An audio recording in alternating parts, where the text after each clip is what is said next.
اور بیسک جو چیزیں ہیں ان پہ جائے. مثال کے طور پر میرا ماننا یہ ہے کہ نوجوان نسل جو ہماری ہے ایک دم سے جو بدقسمتی سے فون کی طرف لگ گئی اور ادب سے کتاب سے. فون بھی ایک کتاب ہو سکتی ہے, ہمیں کوئی اس میں شک نہیں ہے, لیکن امیڈیٹلی ادب سے کتاب سے اور جو اصل پڑھائی ہوا کرتی تھی جس میں وہ ہمتن گوش جس کو بولتے ہیں کتاب کی طرف وہ محو رہتا تھا اور کتاب سے چیزیں پڑھتا تھا, اور اس میں نہ کہ اس کی انفارمیشن بڑھتی تھی بلکہ اس کی نالج بیس بھی بڑھا کرتی تھی. ابھی کی ڈیٹ میں جو انفارمیشن آپ لے لیتے ہیں موبائل سے وہ انفارمیشن کی حد تک محدود رہتی ہے, اس کا نالج بیس بڑھ نہیں جاتا ہے, وہ پروفاؤنڈ اسٹڈیز نہیں ہوتی. اس طرح کی چیز سے ہمارے یہاں کیا ہوا کہ ایک سطحی طرح کی پڑھائی ہونا سٹارٹ ہو گیا ہے اور ایک سطحی طرح کا جو ہے شوق مذاق ادب وہ سامنے آ رہا ہے, جو ایک کنسرن ہے ادبی لحاظ میں بھی سماجی لحاظ میں بھی اور پڑھائی لکھائی کے لحاظ سے بھی. میرا ماننا اس معاملے میں یہ ہے جو میں نے اپنی ایکسپیرینس کی ہے کہ ہمارے یہاں اسکول بھی ہیں جہاں ٹیچرز ہمارے ہوتے ہیں, بہت سارے مکتب اپنے علاقوں میں دیکھے ہوں گے وہاں ہیں, دوسرے تربیتی مراکز ہیں جہاں ہم جاتے ہیں اور پڑھائی و لکھائی کرتے ہیں. لیکن سماج میں ایسے سینٹر نہیں ہیں جہاں پہ ہمارے بزرگ جو ہیں, جہاں پہ ہمارے سینئر سٹیزن ہیں, جہاں پہ ہمارے ریٹائرڈ جو افسران ہیں, چاہے پولیس سے ہو, چاہے سول ایڈمنسٹریشن سے ہو, چاہے آرمی سے ہو, ان کا ایک سابقہ ہو, ان کا ایک تعلق ہو اپنے نوجوان نسل سے, وہ ایک اورل ہسٹری ان کی طرف جو ہے شیئر کریں جس میں وہ ان کو بتائیں کہ ہم اصل میں کس طرح کے لوگ ہیں, ہماری جو میراث ہیں اور ہمارے جو اقدار ہیں وہ کس طرح کی ہیں. ہم سکول کی حد تک بڑے ٹیچر جو سینئر لوگ ہیں بچوں کو پڑھاتے ہیں, وہ اچھا خیر مقدم ہے جیسا چل رہا ہے پچھلے 200 سال سے جو اسکول کا سسٹم ہے, اسی طرح سے کالجز میں اور اسی طرح سے ٹریننگ سینٹرز میں جو تربیت یافتہ لوگ ہیں وہ بچوں کو تربیت دیتے ہیں. لیکن اس کے علاوہ یہ 6 گھنٹے میں ہوتا ہے, صرف 24 گھنٹے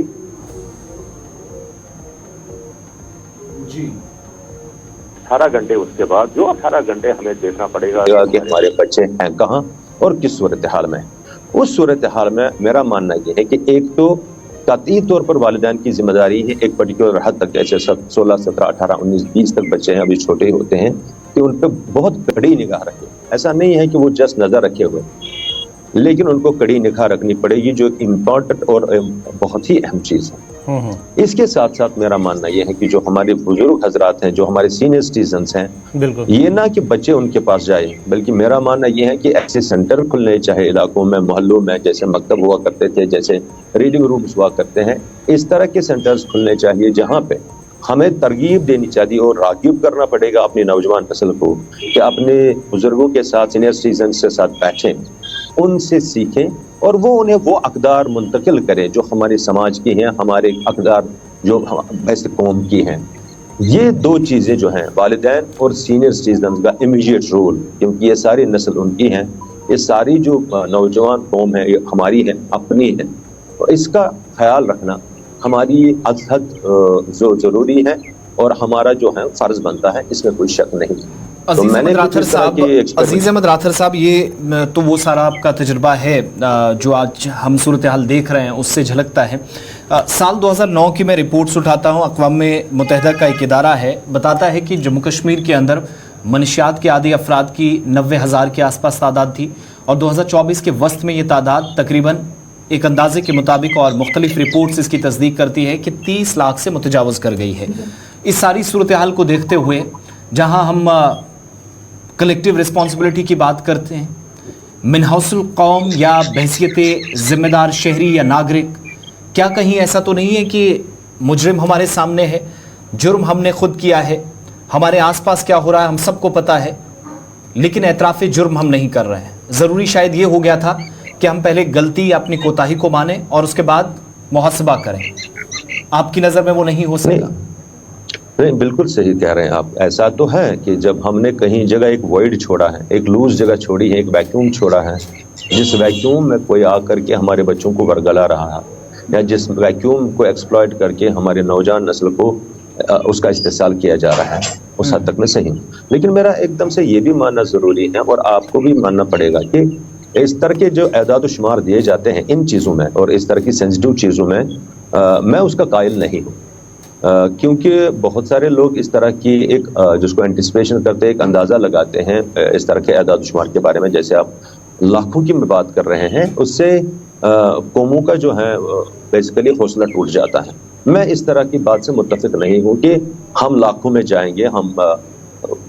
ہزاروں میں جائیں گے. ہاں کچھ اس طرح کے واقعات ہیں, جیسے آپ نے 90,000 کی بات 22 کہی, یا 80,000 کی بات کہیں گے, یا 60,000 کی بات کہیں گے. مطلب ایک درجہ, دوسرا درجہ, تیسرا درجہ, ایک لیول پہ کہاں انوالو ہیں, دوسرے لیول پہ انوالو ہیں, تیسرے لیول پہ ہیں. ایک ٹرانسفر ہی کرتا ہے, دوسرا عادی ہو چکا ہے, تیسرا سپلائی کرتا ہے. تو اس طرح کی چیزیں کو الگ الگ ہو کر کے دیکھنا پڑے گا, کیونکہ سماج میں کسی بھی اس طرح کے سینسیٹیو معاملے میں ہم اعداد و شمار کو پیش کر کے ایک پکچر سامنے نہیں لا سکتے. میری اس معاملے میں گزارش ہے سبھی حضرات سے کہ جب بھی اس پہ اعداد و شمار کے حوالے سے بات ہم کریں گے کہ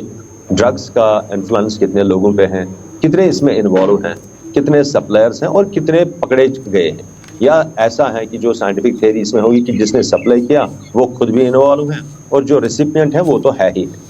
اس معاملے میں مجھے لگتا ہے ہمیں کسی حد تک محتاط ہونا پڑے گا. عزیز صاحب ایک اور چیز آپ سے جاننا چاہیں گے, کیا وہ سٹیپس ہم اٹھا رہے ہیں جو سٹیپس اس پر قابو پانے کے لیے, اس کو روکنے کے لیے اٹھانے چاہیے, کیا وہ سٹیپس ہم اٹھا رہے ہیں, چاہے سرکاری سطح پر, انتظامیہ سطح پر, یا کہ سول سوسائٹی کے بطور ہم اس کو قابو کرنے کے لیے وہ چیزیں کر رہے ہیں جو کرنے چاہیے؟ جہاں تک اقدامات کرنے کی بات ہے, آپ نے جس طرح علاج کی بات, اب اس مرض کے علاج کی بات کی, وہ صحیح ہے. آپ نے دیکھا ہوگا کہ ہمارا پچھلا 3-4 سال کا فوکس جو ہے وہ سپورٹس پہ رہا, اور آپ نے دیکھا ہر ضلع میں, ہر سب ڈویژن میں, ہر تحصیل لیول پہ, انفیکٹ رورل ڈیولپمنٹ کی طرف سے ہر پنچایت میں پلے گراؤنڈز بنانے کی ایک پہل ہوئی, اور جس میں وہ بہت حد تک کامیابی ہوئی. اس سب کا مقصد ہے کہ ہم لوگ جو ہیں اپنے نوجوان نسل کو بجائے ان خرافات کی طرف جانے کے سپورٹس کی طرف, مختلف کھیلوں کی طرف لائیں. اور آپ نے دیکھا ہوگا یہاں سے بھی, آپ کے یہاں سے نشر ہوا ہوگا آپ کی چینل سے, کہ کتنے کرکٹ ٹورنامنٹس, کتنے فٹ بال ٹورنامنٹس, کتنے کبڈی اور باقی جو کھیلے ہیں, باقی جو سپورٹس ہیں, اس میں بچے انوالو ہو رہے ہیں, بچے شامل ہو رہے ہیں. کیونکہ ان کا جو میں نے جو 18 گھنٹے کی بات کی, اس میں سے 6-7 گھنٹے ہم ان کا ریکریشن کرنا چاہتے ہیں, جو سرکاری طرف سے چالو ہیں اس طرح کے پروگرام. اور ساتھ میں جو ہمارے ادبا ہیں, ہمارے علماء ہیں,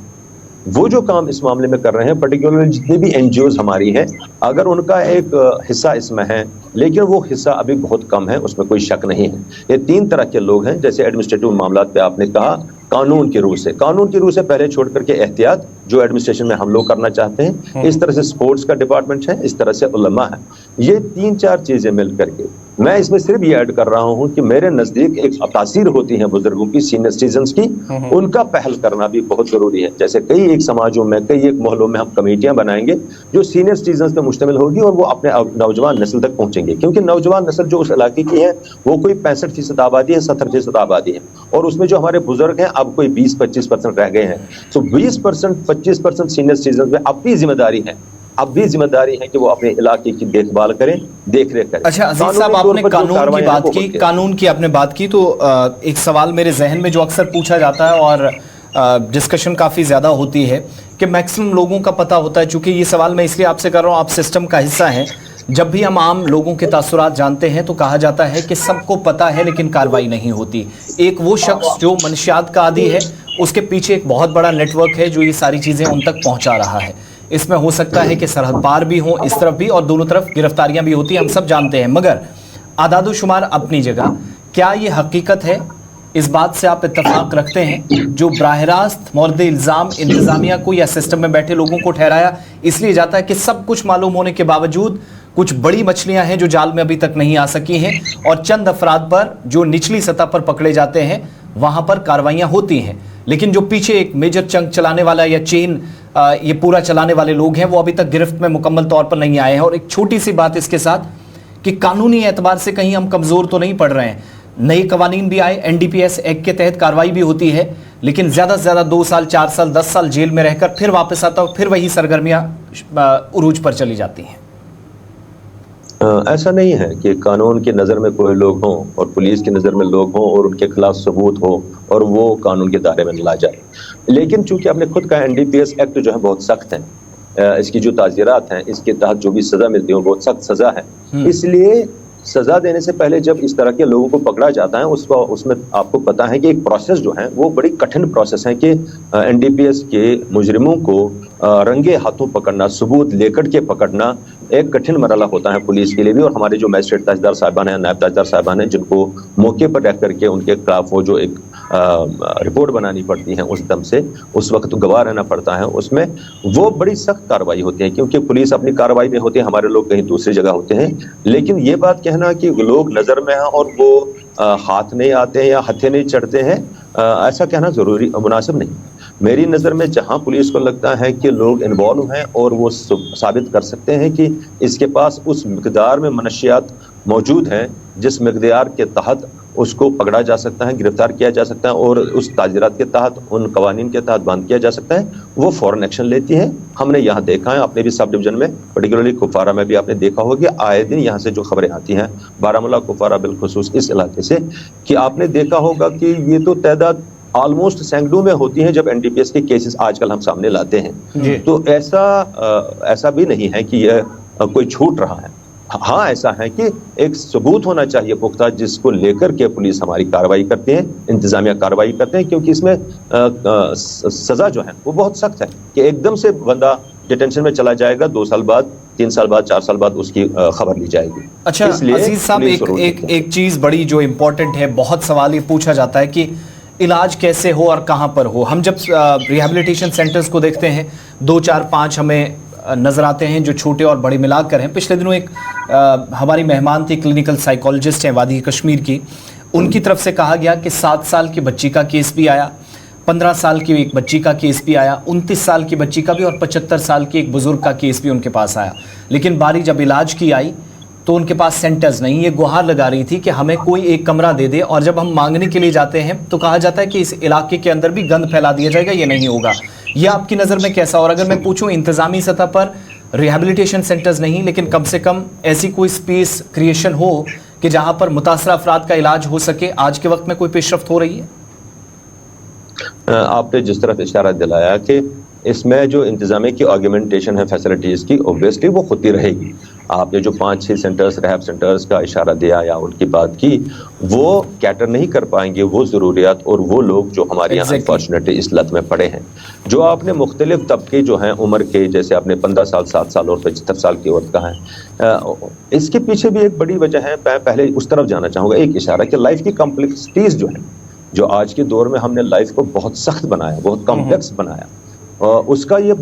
بھگتان جو ہے اس کا خمیازہ ہے ہمیں بھگتنا پڑے گا.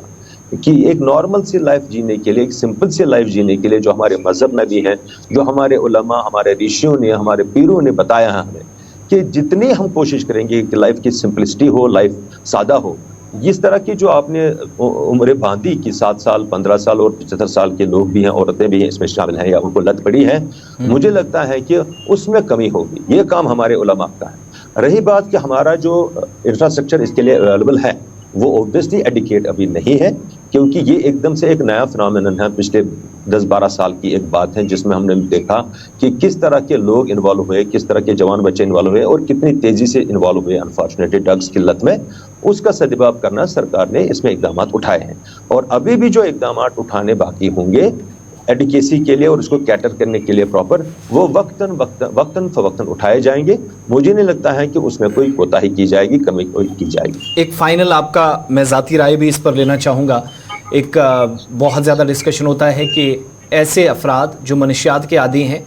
قطع تعلق ہی ان سے کی جائے, سوشل بائیکاٹ ہو, یہ کس حد تک صحیح ہے؟ اور کیا یہ ذمہ داری یا ہماری ترجیحات میں نہیں ہونا چاہیے کہ آپ متاثرہ افراد سے بائیکاٹ کے بجائے ان کے قریب جائیں, گلے لگائیں, ان کو دلاسا دیں, کیونکہ انہیں ضرورت شاید ہماری ہے, اور ہمیں جو ہم ذاتی طور پر مشاہدہ اس صورتحال کا کر رہے ہیں کہ بائیکاٹ ہمیں اور تباہی کی طرف لے جا رہا ہے. آپ کا پرسنل اور آنیسٹ اوپینین اگر میں پوچھوں. بائیکاٹ کی بات ہے, اس میں 2 طرح کے لوگ ہیں, جیسے میں کہہ رہا تھا, کوئی سپلائر ہیں, کوئی چین میں ٹرانسفر کر رہے ہیں, کوئی ریسیپینٹ ہے. جہاں پہ ریسیپینٹ کی بات آتی ہے اور جہاں پہ کوئی چھوٹی موٹی اس طرح سے لگتا ہے وہ بیکار تھا, پیسے کما رہا تھا, اس کے ساتھ ہمدردی کی جا سکتی ہے, وہ بیمار ہے. ابھی جو سپلائر اس کا ہے خود انوالو نہیں ہے اور اس نے بڑے محلات بنائے ہیں, اس نے بڑی پراپرٹیاں کھڑی کی ہیں, جیسا آپ اشارہ کر رہے تھے کچھ لوگ ہیں, تو اوبویسلی ان کے خلاف جتنا سماج بائیکاٹ کرتا ہے, جتنا سماج سخت ہوتا ہے, اتنا بہتر ہے. کیوں؟ کیونکہ سماج قانون اور سیاست کے پہلے جو ہے